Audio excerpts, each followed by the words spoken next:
adalah Rosetta Stone, antara batu bersurat legenda terpenting dalam sejarah. Apa agaknya kandungan dalam batu berukir tulisan seberat 760 kg ni? Rahsia teknologi hebat zaman kuno? Kumpulan rahsia mistik yang mengawal dunia di sebalik tabir?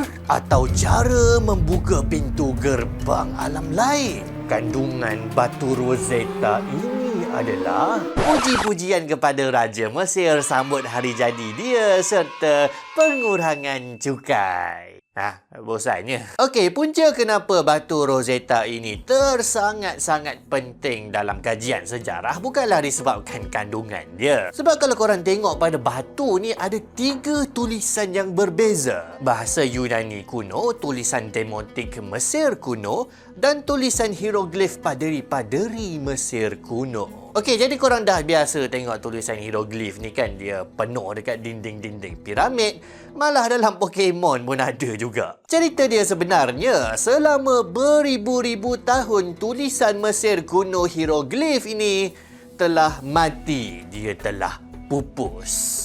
Waktu batu Rosetta ni ditulis, orang Mesir dah tak guna dah pun tulisan hieroglif ni. Hanya paderi-paderi mistik kuil depa je yang masih boleh tulis dan masih boleh faham apa benda yang diorang tulis berdasarkan simbol-simbol ni. 500 tahun selepas itu, pengetahuan untuk menulis dan membaca tulisan hieroglif ini pupus sepenuhnya. Dan sebenarnya kan, tamadun-tamadun yang setelah itu menguasai tanah Mesir ni, tamadun Kristian, tamadun Islam, diorang tak kisah sangat pasal piramid ni dan diorang tak kisah langsung pasal ketamadunan sejarah awal orang-orang Mesir kuno ni. Sebab bagi mereka, ialah diorang malas nak kacau sangat kubur tinggalan tamadun pagan ni. Sampai tahun 1800 punya lama setelah itu, secara tak sengaja tentera Perancis yang tengah menjajah Mesir waktu tu terserempak dengan batu ni. Sebelum tu, kenapa nama dia Rosetta Stone kan? Sebab tentera Perancis ni jumpa Rosetta Stone ni dekat pekan yang bernama Rashid. Jadi Rosetta Stone sebab dia orang tak kerti sebut. Bila dia orang jumpa tu, dia orang perasan bahawa jap, ada 3 bahasa dekat batu ni. Rupanya batu Rosetta ni ada 3 terjemahan untuk satu mesej yang sama. 2 bahasa tu adalah bahasa Mesir kuno yang dah pupus dan tak ada siapa dah yang boleh baca dan faham. Tapi bahasa yang ketiga, bahasa Yunani kuno, ni masih ada orang yang boleh baca. Maksudnya kalau kita tahu satu daripada 3 bahasa ni, kita boleh terjemahkan semula bahasa Mesir kuno yang dah pupus. Dan lepas tu akhirnya kita boleh faham apa yang orang-orang Mesir kuno tulis pada piramid diorang. Ini sangat-sangat mengujakan dunia kesarjanaan piramid dan tamadun Mesir kuno pada waktu tu. Dan tadi kita ada kata bahawa ada 3 bahasa berbeza pada Rosetta Stone ni kan. Sebenarnya salah.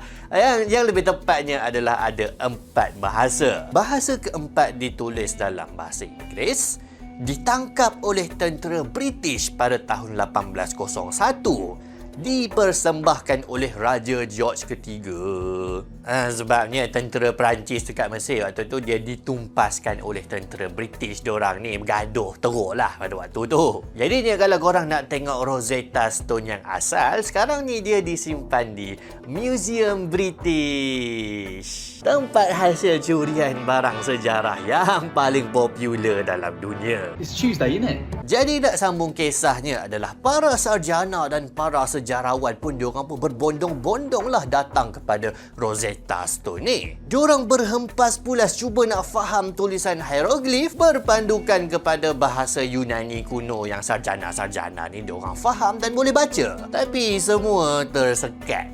Nak faham tulisan hieroglif ni macam nak selesaikan millennium puzzle yang paling susah dalam dunia. Dan satu ketika ada yang anggap bahawa tak ada siapa yang boleh menyahkutkan batu Rosetta ini sampai bila-bila. Sampailah ada sedikit retak-retak kemajuan berjaya ditemui. Mula-mula ditemui bahawa simbol-simbol yang dilingkungi bentuk bujur ini, mereka sentiasa merujuk kepada nama raja. Kemudian ditemui bahawa skrip ini dia dibaca sebenarnya daripada kanan ke kiri sebab diorang tengok pada arah mana binatang-binatang menghadap. Hinggalah akhirnya kod yang paling susah berjaya dipecahkan bila disedari bahawa teks hieroglif ni dia bukan setakat gambar tapi ia juga adalah fonetik. Ia merakam bunyi bahasa Mesir kuno. Dan daripada situ, kajian tentang sejarah tamadun yang hilang ini berkembang pesat. Egyptologi maju yang tak pernah berlaku dalam sejarah. Dan sesuatu yang sangat menarik berlaku apabila ilmu yang baru ditemui itu dibandingkan dengan kitab agama yang telah muncul 1100 tahun sebelumnya, iaitu Al-Quranul Karim. Dalam Al-Quran surah Ad-Dukhan ayat 29, setelah menceritakan tentang hukuman yang menimpa Fir'aun, ayatnya menyebut, mereka ketika dibinasakan itu tidak ditangisi oleh langit dan bumi dan mereka tidak pula diberi tempoh lagi.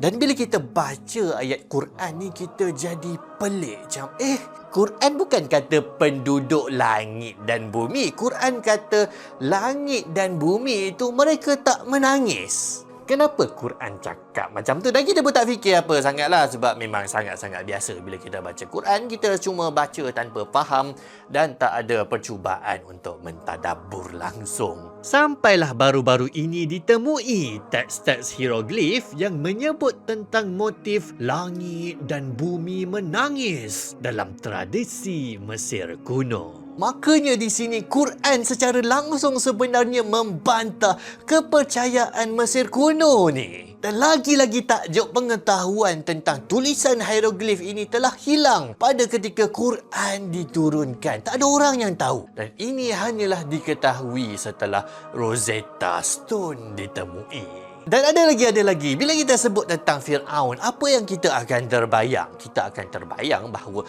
perkataan ini merujuk kepada pemerintah agung Mesir lah pada ketika itu. Itu ya, betul. Tapi perkataan itu sebenarnya tak sentiasa bermaksud begitu. Sejarah Mesir kuno terbahagi kepada beberapa fasa dan perkataan Fir'aun, Per'a, maknanya bergantung kepada fasa mana yang perkataan tersebut dituturkan. Perkataan Fir'aun mula digunakan sebagai panggilan kepada pemerintah agung adalah sangat lewat di era kerajaan baru. Sebelum itu perkataan Fir'aun merujuk kepada rumah agung dan digunakan untuk memaksudkan istana raja. Menariknya, penggunaan kata Fir'aun dalam Al-Quran sangat-sangat tepat. Dalam kisah Nabi Yusuf yang hidup pada zaman kerajaan pertengahan atau pertengahan kedua, iaitu sebelum Fir'aun ni dia bermaksud pemerintah, dalam surah Yusuf tersebut, Quran berulang kali menggunakan perkataan Malik, raja, dan tak pernah sekali pun menggunakan perkataan Fir'aun. Tapi dalam kisah Nabi Musa yang sejarawan catat berlaku pada zaman